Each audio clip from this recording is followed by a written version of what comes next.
In this final video, the dedication of Enoch, his disappearance, and the Lord's disappearance during the Feast of Dedication are going to be tied to the rapture, in addition to giving some attention to the enemy signaling for the coming week and the celestial signs. So the place where the Lord publicly revealed himself equal with the Father, he was subsequently challenged by the temple authorities, up to the point of them wanting to stone Jesus. He was at in the same location where Solomon had once passed judgment, and the apostles, after the Lord's ascension, would perform many miracles, signs, and wonders among the people. And all the believers used to meet together in Solomon's colonnade. So this was actually part of the Gentile court. So both Jews and Gentiles were able to meet one another in this section of the temple. And during the Feast of Dedication, Jesus stood at the east side of the temple. He was facing the Holy of Holies. So anyone desiring to enter the temple sanctuary through the eastern gate would need to go through him. They would have to deal with him, the door of the sheep, as his positioning actually sealed off the entry through the eastern gate. Solomon's porch in the time of Christ was accessible for all, Jew and Gentile, a place of judgment for dividing and separating and instruction. The prevailing attitudes of unbelief, hostility, hatred, even murder among many unbelievers became apparent during this final Feast of Dedication. As some attempted to stone him, he disappeared from their midst. A final division among the people was made right then and there, before his arrest and execution at Passover several months later. So Jesus directly refers to himself keeping his sheep in John 10:28, saying, "No one can snatch them away from me." The term for snatching here is harpazo, related to the catching up of believers. So I understand that we are now nearing that time of final division, but we are not quite there yet. Another important scriptural dedication of the bride type is being brought to our attention, that of Enoch, the name bearer of the feast. Enoch was dedicated unto God Sivan 6, which is the mirror of Kislev 6. Remember, it was 2 days, Sivan 6 and 7. Believers of the Church of Philadelphia are equated with pillars of the heavenly Jerusalem, and our bodies, our new temples, will be dedicated unto the Lord in heaven shortly. And the Lord speaks to us, "Behold, I'm coming quickly. Hold fast what you have, that no one may take your crown. He who overcomes, I will make him a pillar in the temple of my God, and he shall go out no more. I will write on him the name of my God and the name of the city of my God, the new Jerusalem, which comes down out of heaven from my God, and I will write on him my new name." The parallels between Enoch's rapture and subsequent dedication in heaven, and the Lord who during the Feast of Dedication disappeared from people's midst, we can also see patterns of that in the enemy signaling for the coming week. Especially in the growing pressure, even persecution at times of the bride. So in between November 22 and 24th, we can actually see the 923-924 coding pointing back to the Revelation 12 sign, in addition to Jesus' conception on Kislev 24, the 24th day of the 9th month. And in the overview in the article, you can click a link where that connection to Jesus' conception is being detailed. So today is also the commemoration of the ritualistic murder of JFK.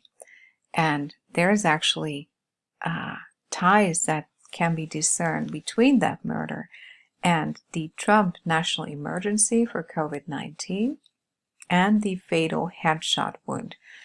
And I understand that to be a foreshadowing of the 3 stepping stones toward the mark of the beast as well, the third being the final or kill shot.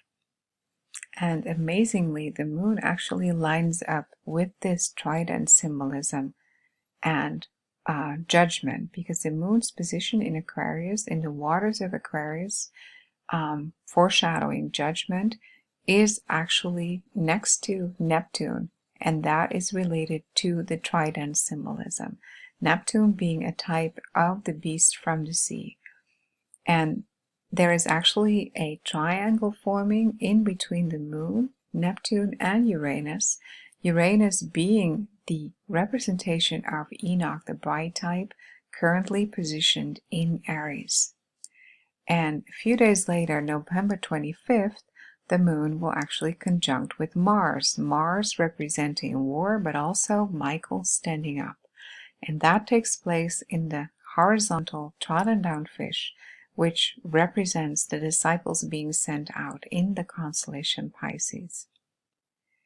And on November 22, today, we also recall a noteworthy peace and security signal from our spiritual enemy, namely, in the Security Council, there was a resolution made with regard to the Arab-Israeli peace settlement, and ultimately leading to the General Assembly granting the PLO observer status, and that would eventually be furthered into the division of Israel, Jerusalem, now culminating in the Abraham Accords.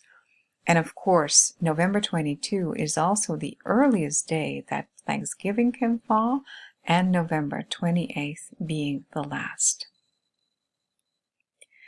There is also an interesting pattern analysis included of the movie 222. Our sister Lynn Lott has done beautiful work on that decode, on that movie as well, and it actually foreshadows a time reset in New York City, and it is a reenactment of the Revelation 12 sign, and it points to November 22 and 23, even tying in with the ritualistic murder of JFK. Let's conclude the video by taking a look at the celestial signs. So what the heavens declare the coming days. Transition into judgment from November 22 and the 23rd onwards. So we are still being showered by the Leonid meteor showers from the constellation Leo, and although it peaked on the 17th of November, it is still ongoing. And a nice detail is that the sun has just passed the star in Libra, in the constellation Libra, which is called the Methuselah star. Because we know that we are in the days of Noah, I thought this was noteworthy to mention. And the Methuselah star is actually the oldest star in the Milky Way. So the sun is actually on the border right now in between Libra, biblically the altar of redemption, and in the picture over here you can see the scales, but we've shown before that these were actually the 4 horns of the altar and the pathway toward the altar. And over here you can see the constellation border in between Libra and Scorpio, and the sun is transitioning from Libra into Scorpio the coming days. And the 24th, it will be entirely in the constellation Scorpio, in between the 2 claws. And I understand this transition being one from the altar of redemption, of the sacrifice made by Christ on our behalf, because the sun represents the bridegroom in the heavens, into the constellation, pointing to judgment, being in between the claws. And of course, let's not forget that the stinger actually represents the sting of death.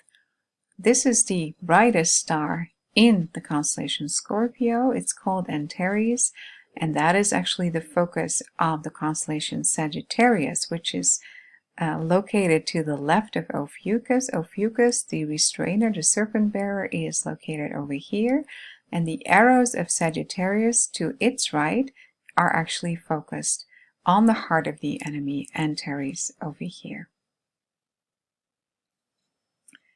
Remember the trajectory of the sun on the ecliptic through Libra, then Scorpio, then into Ophiuchus. So it is traversing from east to west. And in between Ophiuchus and Libra and Scorpio is actually the symbol of the unkept pyramid. And that is visualized over here. So if you connect the border stars of Ophiuchus with the ones in Libra, you can actually form a pyramid structure, an unkept pyramid we're familiar with in the symbolism over here. And the capstone is actually the head of the serpent, wanting to seize Corona Borealis, the believer's crown, the northern crown. Because the devil wants to trick, manipulate, and tempt people into accepting his version of the eternal crown. And his version is the crown of disease, of death, and ultimately of eternal death, now all wrapped up in the plans of COVID-19 developing into the beast system and a new world order. And that is located in the heavens, in the unkept pyramid over here, the head of the serpent actually representing the capstone in their false narrative. And the serpent wanting to seize Corona Borealis, the northern crown, promised to believers, which is actually an imperishable, eternal crown, and the devil wants to distort that image. And that scene actually takes place in a celestial area called the Golden Gate, in between Ophiuchus restraining that serpent from seizing the crown, Sagittarius, its arrows focusing on the heart of the scorpion, and this is the location where Jupiter and Saturn are placed and are moving towards the Great Conjunction in December. And you may recall this scene from the iPad goat of the restraining hand being lifted, the sun rising in the constellation Scorpio with the stinger over here, and the spear or needle entering in, comets taking out the capstone of the pyramid over here, and the Antichrist coming to the scene at this time of flooding. And that refers back to the days of Noah. In addition to the Leonid meteor showers, we also have the Monoceros meteor shower on the other side of the heavens in the celestial Silver Gate. And this is what the area is depicted like, the Monoceros or unicorn, the constellation Orion, and the comet Atlas is now in the head section. This is the celestial Silver Gate. And we had the conjunction of Mercury and Zubin el-Ganubi, one of the stars in Libra, the altar of redemption, and that was today. And Venus has passed the star Spica, the branch in Virgo. And Venus is currently nearing the star Surma. So after having passed the star Spica, Venus is now passing the star Surma, and that is actually the train or wedding garment of the constellation Virgo. And I touched upon it previously a little bit already, but the comet Atlas, which is the burden bearer referring to Christ, is traversing from Orion into Taurus, the bull. And that happens on November 23. So that is in addition to the sun traversing from Libra into Scorpio, into a judgment picture, the comet Atlas is doing the same because it is traversing from Orion, the mighty hunter, into the constellation Taurus, and that represents the Lord Jesus coming to save and judge. So that picture is repeated in both gates. And the next picture is a triangle structure between the Moon, Mars, and Uranus. Mars is in the trodden down fish, the horizontal fish of Pisces. Uranus is in the constellation Aries and represents Enoch. And the Moon and Mars will conjunct on November 25th. And with this conjunction of the Moon and Mars on the 25th of November in the late evening, we are at the end of the article, so I'd like to thank you for watching, and I hope to see you in the comments. Much love.